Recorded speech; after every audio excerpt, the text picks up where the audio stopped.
আজকে যারা কোরআনের মাহফিল বন্ধ করে দিয়েছিল, তাফসীর মাহফিলগুলো বন্ধ করে দিয়েছিল, কোরআনের পাখিদেরকে কারাগারে বন্দী করেছিল, আল্লাহ রাব্বুল আলামিন দেখিয়ে দিলেন আজকে তারা বাংলাদেশের প্রান্ত থেকে প্রান্ত ঘুরে বেড়াচ্ছে। আর যারা কোরআনের মাহফিল বন্ধ করে দিয়েছিল, বিদায়ের আগ মুহূর্তে একটু আবেদন করেছিল, আমি কয়েক মিনিটের একটা বক্তব্য রেকর্ড করতে চাই। এই আবেদন কেন? এটা আল্লাহর ইঙ্গিত ছিল, কারণ সে কোরআনের মাহফিল বন্ধ করেছে, মসজিদে মেম্বারে ইমামদের সামনে থেকে মাইক কেড়ে নিয়েছিল।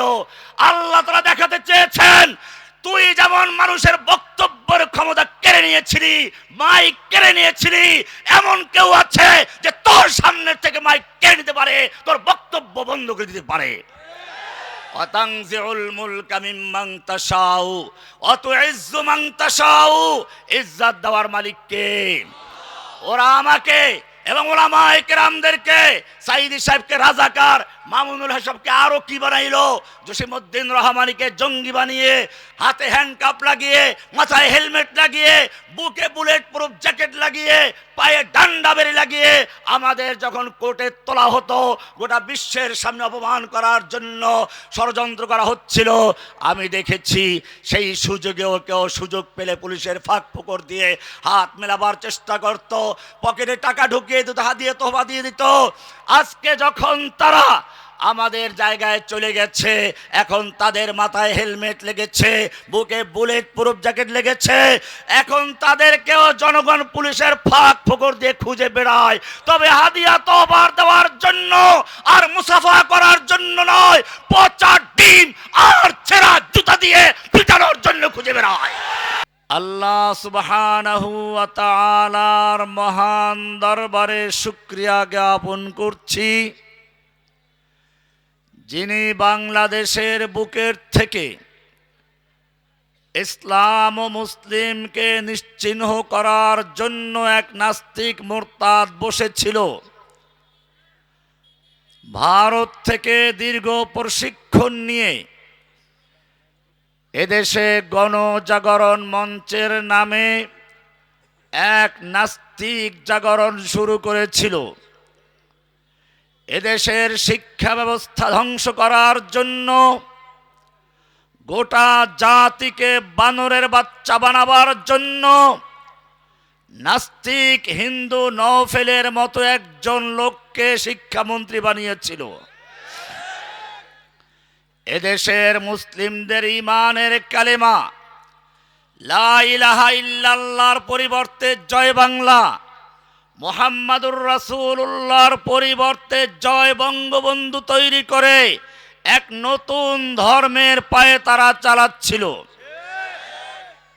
আল্লাহ রাব্বুল আলামিন সেই জালিমকে ধ্বংস করে বিদায় করে দিয়ে আমাদেরকে উন্মুক্তভাবে কথা বলার তৌফিক এনায়েত করেছেন, সেজন্য বলি আলহামদুলিল্লাহ।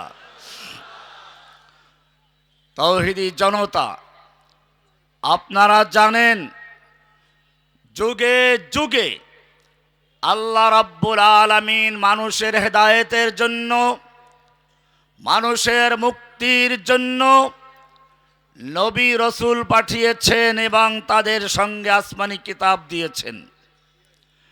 কেন দিয়েছেন? আদম আলাইহিস সালাতু ওয়াস সালাম যখন জান্নাত থেকে বহিষ্কৃত হলেন, সঙ্গে তার স্ত্রীও আছে, আবার ইবলিস শয়তানও আছে। আদম আলাইহিস সালাম চিন্তায় পড়ে গেলেন, যে ইবলিস আমাকে ধোঁকা দিয়ে জান্নাত থেকে বহিষ্কার করালো, সেই ইবলিস আমার সঙ্গী যাচ্ছে, আমার সন্তানদেরকে সে ধোঁকা দিবে। তারপরে আরো দুঃসংবাদ হচ্ছে এই ইবলিসের হায়াত হবে কিয়ামত পর্যন্ত, আর আমার সন্তানদের বয়স হবে 60, 70, 80, 100 বছর পর্যন্ত। আমার সন্তানরা যখন ইবলিসের শয়তানি এবং প্রতারণা একটু বুঝে উঠবে, তখন তার মৃত্যুর সময় হয়ে যাবে। আর আমার সন্তানদের ধোঁকা দেওয়ার জন্য যত রকম অভিজ্ঞতা আছে, সবগুলো জড়ো করে শয়তান একের পর এক কৌশল অবলম্বন করবে। আমার সন্তান কি করে শয়তানের ধোঁকার থেকে বাঁচবে? আল্লাহ রাব্বুল আলামিন আদম আলাইহিস সালামকে জানিয়ে দিলেন, কুলনা হাবিতু মিনহা জামিআ, হে আদম তুমি এবং তোমার স্ত্রী সন্তান। সন্তান কোথায় পেল? জামিয়ান কোত্থেকে আসলো? ওই যে কৌতুক আছে, এক ছেলে বিয়ে করে বউ নিয়ে আসলো তার মায়ের কাছে। মা দেখে বললে, এই বউর মধ্যে কি আছে, কি বিয়ে করেছিস? ছেলে বললে, এর ভিতরে তোমার নাতিপুতি আছে। আল্লাহ রাব্বুল আলামিনও জানিয়ে দিলেন, কুলনা হাবিতু মিনহা জামিআন, তোমরা সকলেই এখান থেকে নেমে যাও। ফাইম্মা ইয়াতিয়ান্নাকুম মিন্নি হুদান, সূরা বাকারার 38 নম্বর আয়াত। ফাইম্মা ইয়াতিয়ান্নাকুম মিন্নি হুদান, আমি তোমাদেরকে শয়তানের খপ্পরে এমনিতে ছেড়ে দিচ্ছি না, আমি তোমাদেরকে এমনি দুনিয়ায় পাঠাচ্ছি না। আমার পক্ষ থেকে তোমাদের কাছে রোড ম্যাপ যাবে, হেদায়েত নামা যাবে, পথ নির্দেশিকা যাবে, সংবিধান যাবে। ফামান তাবিআ হুদায়া, সুতরাং যারা আমার হেদায়েতকে অনুসরণ করবে, আমার সেই গাইডলাইন রোড ম্যাপকে অনুসরণ করে চলবে, আমার সংবিধানকে যারা মেনে চলবে, আল্লাহ বলছেন ফালা খাউফুন আলাইহিম ওয়ালা হুম ইয়াহজানুন, তাদের কোনো ভয় নেই, তাদের কোনো চিন্তা নেই। ইন্ডিয়ার কত সৈনিক আছে, কত অস্ত্র আছে, কত জনবল আছে, আর রাশিয়ার কি সৈনিক আছে? আল্লাহ বলছেন ফালা খাউফুন আলাইহিম ওয়ালা হুম ইয়াহজানুন, যারা আমার হেদায়েতকে অনুসরণ করবে, আমার কোরআনের সংবিধানকে মেনে চলবে, ব্যক্তি জীবনে, পারিবারিক জীবনে, সামাজিক জীবনে, রাষ্ট্রীয় জীবনে, আন্তর্জাতিক জীবনে, সকল ক্ষেত্রে যারা আমার কোরআনকে অনুসরণ করবে, ফালা খাউফুন আলাইহিম ওয়ালা হুম ইয়াহজানুন, তাদের কোনো ভয় নেই, তাদের কোনো চিন্তা নেই। কে বলেছেন? আল্লাহ অঙ্গীকার করেছিলেন আদমের সঙ্গে। এ কারণেই কোরআনের শুরুতে আল্লাহ জানিয়ে দিলেন, যালিকাল কিতাবু লা রাইবা ফীহি হুদাল লিল মুত্তাকিন, আমি আদমের সঙ্গে যে অঙ্গীকার করেছিলাম, তোমাদের জন্য সংবিধান দিব, নীতিমালা দিব, রোড ম্যাপ পাঠাবো, এই কোরআন হচ্ছে সেই কিতাব। যালিকাল কিতাবু লা রাইবা ফীহি হুদাল লিল মুত্তাকিন, যা মুত্তাকিনদের জন্য হেদায়েত এবং সংবিধান। আজকের বাংলাদেশের মুসলিমরা দাবি করে আমরা সকলেই মুসলিম, লা ইলাহা ইল্লাল্লাহ বলে ইসলাম কবুল করেছি। আমি সব সময় বলি, লা ইলাহা ইল্লাল্লাহর দুইটা অংশ রয়েছে। একটা হচ্ছে লা ইলাহা, লা মানে নেই, ইলাহা মানে কোনো মাবুদ নেই, কোনো মাবুদ যার আনুগত্য করা যায়, যার বিধান মানা যায়, যাকে সিজদা করা যায়, যার নামে মান্যত করা যায়, যার নামে পশু জবাই করা যায়, যার কাছে প্রার্থনা করা যায়, এমন কেউ নেই। লা ইলাহা, অন্তর থেকে সবগুলো উৎখাত করে দিল লা ইলাহার মাধ্যমে। ইল্লাল্লাহ বলে শুধু একজনকে বলা হচ্ছে, কাকে? ওই যে সামনে পুরাতন বিল্ডিং দেখা যাচ্ছে, ওটায় যদি নতুন রং করতে হয়, প্রথমে পুরাতন রংটা ঘষে মেজে ধুয়ে মুছে পরিষ্কার করে তারপরে নতুন রং করতে হবে। ঠিক তেমনি ভাবে একজন মুসলিম যখন লা ইলাহা ইল্লাল্লাহ বলে ইসলামে প্রবেশ করে, প্রথমে লা ইলাহা বলে, অন্তর থেকে সকল সংবিধান, সকল নেতা নেত্রী, সকল খাজা বাবা, গাজা বাবা, লেংটা বাবা, যত রকমের গায়রুল্লাহ আছে, অন্তর থেকে সবগুলো ধুয়ে মুছে পরিষ্কার করে শুধু একজনকে বসায়, তার নাম কি? ইল্লাল্লাহ, আল্লাহ। এই দুইটা অংশ মিলাতে হবে। আল্লাহ বলছেন লা ইলাহা বলে সমস্ত তাগুতকে বর্জন করে, ইল্লাল্লাহ বলে যে আল্লাহকে গ্রহণ করে। ফামান ইয়াকফুর বিত্তাগুত, লা ইলাহা বলে যারা তাগুতকে প্রত্যাখ্যান করেছে, সকল সংবিধান বাতিল করেছে, মানব রচিত আইন বাতিল করেছে, সকল তন্ত্র মন্ত্র, গণতন্ত্র, সমাজতন্ত্র, রাজতন্ত্র সবকিছু উৎখাত করে দিয়ে ইল্লাল্লাহ বলে শুধু আল্লাহকে গ্রহণ করেছে। ওয়া ইউমিন বিল্লাহি, আল্লাহ বলছেন ফাকাদ ইসতামসাকা বিল উরওয়াতিল উসতা, সূরা বাকারা 256 নম্বর আয়াত পড়ছি। আল্লাহ বলছেন সেই ব্যক্তি মজবুত হাতল ধরেছে, আল্লাহর আরশ ধরেছে, দুই হাতে ধরেছে। একটা ডাল ধরে যদি ঝুলতে চাও দুই হাতে শক্ত করে ধরতে হয়। আল্লাহ বলছে লা ইলাহার এক হাত, ইল্লাল্লাহর আর এক হাত। লা ইলাহা মানে ফামান ইয়াকফুর বিত্তাগুত, সকল তাগুতকে বর্জন করে, ইল্লাল্লাহ মানে আল্লাহর উপর ঈমান এনে যারা আল্লাহকে ধারণ করেছে, আল্লাহর উপর ঈমান এনেছে। আল্লাহ বলছেন ফাকাদ ইস্তামসাকা, ইস্তামসাকা মানে শক্তভাবে ধারণ করেছে, দুই হাতে ধারণ করেছে। কি ধারণ করেছে? বিল উরওয়াতিল উসকা, মজবুত হাতল, শক্ত রশি, শক্ত ডাল ধরেছে, আরশ ধরেছে। লান ফিসাম লাহা, দুনিয়ার যত বড় শক্তি হোক না কেন, আমেরিকা হোক, রাশিয়া হোক, ইন্ডিয়া হোক, ইসকনের সন্ত্রাসী হোক, আল্লাহ বলছেন লান ফিসাম লাহা, যারা ফামান ইয়াকফুর বিত্তাগুত, লা ইলাহা বলে সব বর্জন করলো, ইল্লাল্লাহ বলে আল্লাহকে গ্রহণ করেছে, আল্লাহ বলছেন তারা মজবুত হাতল ধরেছে, শক্ত হাতল ধরেছে, দুই হাতে ধরেছে। লান ফিসাম লাহা, তাদেরকে কেউ আল্লাহ থেকে বিচ্ছিন্ন করতে পারবে না। দুনিয়ার কোনো প্লাবন, কোনো তুফান তাদেরকে ভাসিয়ে নিতে পারবে না। কে বলেছেন? এবারে প্রশ্ন হচ্ছে আল্লাহর সেই কালামকে আমরা ধারণ করতে পেরেছি কিনা? কোরআন বলছে, আল্লাহ তাআলা সূরা নিসা 60 নম্বর আয়াতে বলেছেন আফআলাম তারা ইলাল্লাযীনা ইয়াজউমুনা আন্নাহুম আমানু বিমা উনজিলা ইলাইকা ওয়া মা উনজিলা মিন ক্বাবলিক। হে নবী, আপনি কি ওই সকল লোকদেরকে দেখেননি যারা দাবি করে, ইয়াজউমুনা দাবি করে, আন্নাহুম আমানু বিমা উনজিলা ইলাইকা ওয়া মা উনজিলা মিন ক্বাবলিক, আপনার প্রতি নাযিলকৃত কিতাবের প্রতি ঈমান এনেছে, ওয়া মা উনজিলা মিন ক্বাবলিক, আপনার পূর্বের যত কিতাব সব বিশ্বাস করে। কিন্তু যখন তাদেরকে বলা হয় কোরআনের বিধান মেনে চলো, আদালতে সংসদে কোরআন দিয়ে চালাও, আল্লাহ বলছেন ইউরিদুনা আইয়াতাহাকামু ইলাত তাগুত, তারা আল্লাহর বিধানকে বাদ দিয়ে, আল্লাহর কোরআনকে বাদ দিয়ে, আল্লাহর রোড ম্যাপকে মানা বাদ দিয়ে ব্রিটিশের আইন দিয়ে আদালত চালায়, মানব রচিত আইন দিয়ে সংসদ চালায়। ওয়াকাদ উমিরু আন ইয়াকফুরু বিহি, অথচ তাদেরকে বলা হয়েছিল লা ইলাহা বলে ফামান ইয়াকফুর বিত্তাগুত বলে উড়িয়ে দিতে, তাগুতের আইন বাতিল করতে। ওই উমিন বিল্লাহ বলে আল্লাহকে মানতে বলা হয়েছিল, তারা আল্লাহর বিধানকে মানতে রাজি না। এক এক করে বলতে গেলে অনেক সময় লাগবে। প্রথমেই যখন লা ইলাহা বলে একজন ইসলামে প্রবেশ করে, সে স্বীকৃতি দেয় সমস্ত ক্ষমতা, সমস্ত বিধান দেওয়ার মালিক একমাত্র কে? লা ইলাহা, কোন ক্ষমতার মালিক নেই, কোন আইন দেওয়ার মালিক নেই, ইল্লাল্লাহ মানে এক আল্লাহ ছাড়া। আমি জিজ্ঞেস করতে চাই, বাংলাদেশের মুসলমান যদি কোরআনে বিশ্বাস করে থাকে, তাহলে সেই দেশের সংবিধানের সাথে কতে লেখা রয়েছে প্রজাতন্ত্রের সকল ক্ষমতার মালিক জনগণ। ও মুসলিম উম্মাহ, আমি তোমাকে জিজ্ঞেস করতে চাই, যেই সংবিধানে লেখা আছে প্রজাতন্ত্রের সকল ক্ষমতার মালিক জনগণ, এই সংবিধান কোন মুসলমানদের হতে পারে কিনা? কোরআনের সংবিধান দেখাচ্ছে, ওখানে 7 ক আর কোরআনের 3 26 নম্বর আয়াত, অর্থাৎ সূরা আলে ইমরান 26 নম্বর বলছে ক্ষমতার মালিক কে?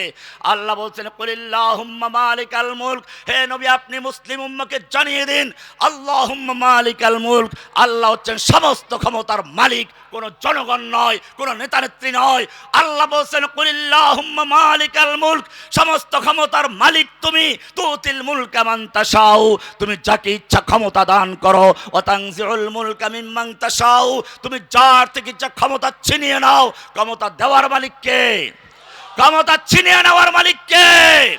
রান্না করা মুরগির রোস্ট আর গরু ছাগল ভুনা করে পোলাও মুরগি তৈরি করে নিজে খাবে, পুলিশকে খাওয়াবে, বস্তায় বস্তায় টাকা দিবে, আর ওই ছাত্র জনতার বুকে গুলি করে বুক ঝাঁঝরা করে দিয়ে ক্ষমতায় টিকে থাকার জন্য যেই লোকটা সব প্রস্তুতি নিয়ে রেখেছিল, আল্লাহ তাআলা দেখিয়ে দিলেন ওয়া তানতুতিল মুলকা মান তাশা ওয়া তানজিউল মুলকা মিম্মান তাশা, মুরগির রান্না করা রোস্ট তোকে ছিনিয়ে নিয়ে তোকে খেতে না দিয়ে সেই রান্না করা খাবার ছাত্ররা চাবাচ্ছে, আর তোকে বাংলাদেশ থেকে উৎখাত করে ক্ষমতা ছিনিয়ে নিয়ে বাংলাদেশের কারাগারও থেকে স্থান দেওয়া হয় নাই, কারণ সে দাবি করেছিল পালায় না, যদি কারাগারে যেত তাহলে তার এই কথা বাস্তবায়ন হয়ে যেত। আল্লাহ তাআলা চাইলেন এই লেডি ফেরাউনকে অপমান করার জন্য, বেইজ্জত করার জন্য, সেজন্য তাকে বাংলার কারাগারে স্থান না দিয়ে তাকে বাংলাদেশ ছেড়ে তার অবৈধ, তিনি যার যৌন দাসী সেই নরেন্দ্র মোদীর কোলে গিয়ে বসে পড়েছে। ছিনিয়ে নেওয়ার মালিক কে? আজকে যারা কোরআনের মাহফিল বন্ধ করে দিয়েছিল, তাফসীর মাহফিল গুলো বন্ধ করে দিয়েছিল, কোরআনের পাখিদেরকে কারাগারে বন্দী করেছিল, আল্লাহ রাব্বুল আলামিন দেখিয়ে দিলেন আজকে তারা বাংলাদেশের প্রান্ত থেকে প্রান্ত ঘুরে বেড়াচ্ছে। আর যারা কোরআনের মাহফিল বন্ধ করে দিয়েছিল, বিদায়ের আগ মুহূর্তে একটু আবেদন করেছিল, আমি কয়েক মিনিটের একটা বক্তব্য রেকর্ড করতে চাই। এই আবেদন কেন? এটা আল্লাহর ইঙ্গিত ছিল, কারণ সে কোরআনের মাহফিল বন্ধ করেছে, মসজিদে মেম্বারে ইমামদের সামনে থেকে মাইক কেড়ে নিয়েছিল। আল্লাহ তাআলা দেখাতে চেয়েছেন তুই যেমন মানুষের বক্তব্যের ক্ষমতা কেড়ে নিয়েছিলি, মাইক কেড়ে নিয়েছিলি, এমন কেউ আছে যে তোর সামনে থেকে মাইক কেড়ে নিতে পারে, তোর বক্তব্য বন্ধ করে দিতে পারে। ওয়াতানজিউল মুলকা মিম্মান তাশাউ ওয়া তুইজ্জু মান তাশাউ, ইজ্জত দেওয়ার মালিক কে? ওরা আমাকে এবং উলামায়ে কেরামদেরকে, সাইদি সাহেবকে রাজাকার, মামুনুল হাসানকে আরো কি বানাইলো, জসিমউদ্দিন রহমানীকে জঙ্গি বানিয়ে, হাতে হ্যান্ডকাপ লাগিয়ে, মাথায় হেলমেট লাগিয়ে, বুকে বুলেট প্রুফ জ্যাকেট লাগিয়ে, পায়ে ডান্ডা বেরি লাগিয়ে আমাদের যখন কোর্টে তোলা হতো, গোটা বিশ্বের সামনে অপমান করার জন্য ষড়যন্ত্র করা হচ্ছিল, আমি দেখেছি সেই সুযোগেও কেউ সুযোগ পেলে পুলিশের ফাঁক ফোকর দিয়ে হাত মেলাবার চেষ্টা করত, পকেটে টাকা ঢুকিয়ে দিত, হাত দিয়ে তোহফা দিয়ে দিত। আজকে যখন তারা আমাদের জায়গায় চলে গেছে, এখন তাদের মাথায় হেলমেট লেগেছে, বুকে বুলেট প্রুফ জ্যাকেট লেগেছে, এখন তাদেরকেও জনগণ পুলিশের ফাঁক ফোকর দিয়ে খুঁজে বেড়ায়, তবে হাদিয়া তওবার দেওয়ার জন্য আর মুসাফা করার জন্য নয়, পচা ডিম আর ছেঁড়া জুতা দিয়ে পিটানোর জন্য খুঁজে বেড়ায়। নারায়ে তাকবীর! নারায়ে তাকবীর! আলেমুল উলামার ছাত্ররা,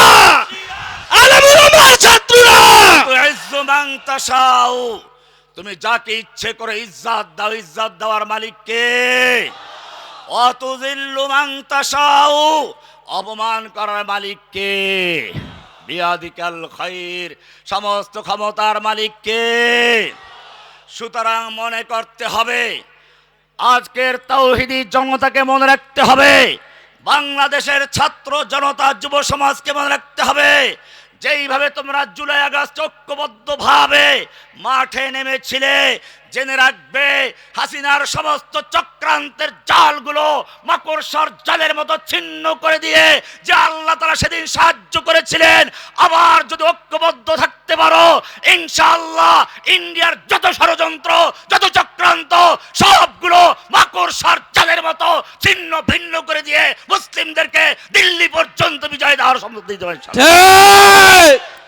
মনে রাখতে হবে, কোরআন পরিষ্কার বলছে, লা ইলাহা ইল্লাল্লাহ বলে যারা ঈমান এনেছো, আল্লাহ বলছেন যালিকা বিআন্নাল্লাহা মাওলাল্লাযীনা আমানু, তাদের মাওলা আছেন কে? ওয়া আন্নাল কাফিরিনা লা মাওলা লাহুম, কাফেরদের কোনো মাওলা নেই। ইন্ডিয়ার অস্ত্র থাকতে পারে, সৈনিক থাকতে পারে, জনবল আছে, অর্থবল আছে, পারমাণবিক বোমা আছে, কিন্তু ওদের মাওলা নেই। মুমিনদের কিছু নেই, ওদের মাওলা আছে। যালিকা বিআন্নাল্লাহা মাওলাল্লাযীনা আমানু ওয়া আন্নাল কাফিরিনা লা মাওলা লাহুম। শর্ত হলো একটাই, ওয়ালা তানাযাউ, খবরদার পরস্পর বিচ্ছিন্ন হবে না। ফেরাউনরা যুগে যুগে সেটাই চেষ্টা করেছে মুসলিম উম্মাহকে বিভক্ত করার জন্য। সূরা কসাসের শুরুতে দেখবে ফেরাউনের চরিত্র আছে, সেখানে একটা গুরুত্বপূর্ণ চরিত্র হচ্ছে ওয়াজআলা আহলাহা শিয়া। ফেরাউনরা যুগে যুগে তার দেশের জনগণকে বিভক্ত করে এক দলের বিরুদ্ধে আরেক দলকে লাইলিয়ে দিত। বাংলাদেশের লেডি ফেরাউন তাই করেছিল। এদেশের জনগণকে স্বাধীনতার পক্ষে বিপক্ষে, মুক্তিযুদ্ধের চেতনার পক্ষে বিপক্ষে স্লোগান তুলে এমন বিভক্তি শুরু করেছিল, গোটা দেশের মধ্যে যুদ্ধ, গৃহযুদ্ধ লাগাবার চক্রান্ত করেছিল।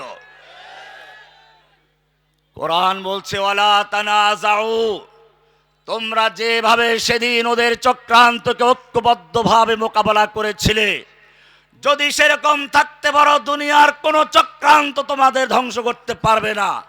কিন্তু যদি তানাজু করো, ঝগড়া করো, পরস্পরে সেই কুফফারদের ফাঁদে পা দিয়ে বিচ্ছিন্ন হয়ে যাও, জেনে রাখবে ফাতাফশালু, তোমরা দুর্বল হয়ে যাবে, হীনমন্য হয়ে যাবে, ওয়া তাযহাবা রিহুকুম, দুশমনদের অন্তর থেকে তোমাদের প্রভাব নষ্ট হয়ে যাবে। আজকে সেটাই হচ্ছে।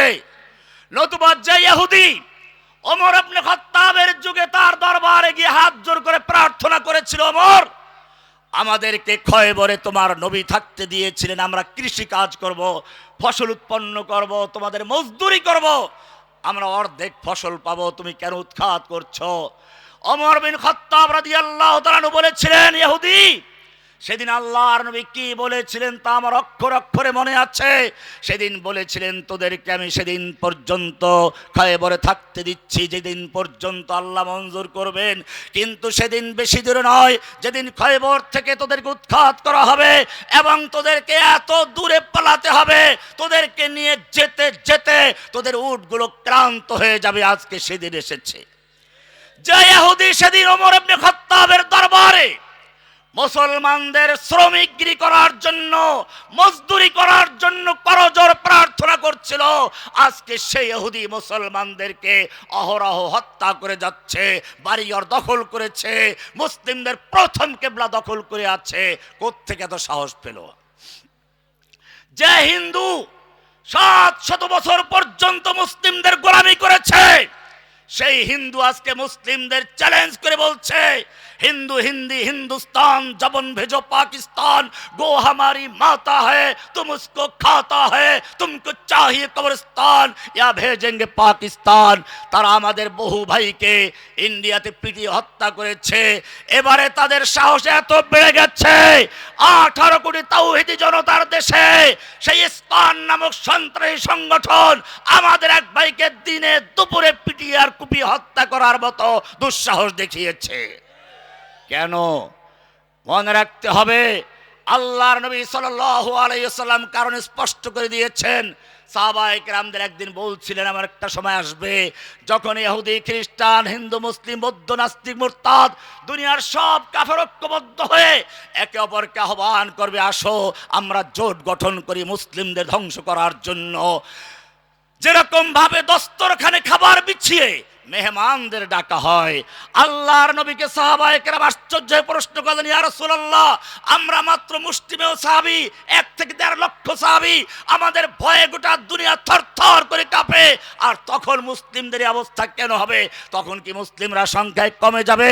আল্লাহর নবী বলেছিলেন, না, সংখ্যায় অনেক বেশি হবে, কিন্তু তোমাদের অবস্থা হবে গোসাউন কা গোসাই সাইল, প্লাবনের সময়, পানি বন্যার সময় পানির উপরে যেমন ভাসমান খড়কুটা থাকে, প্লাবনের সময় যখন কচুরিপানা থাকে, ঠিক সেই সময় মুসলিমদের অবস্থা ভাসমান খড়কুটার মতো, কচুরিপানার মতো, তাদের কোনো শিকড় থাকবে না।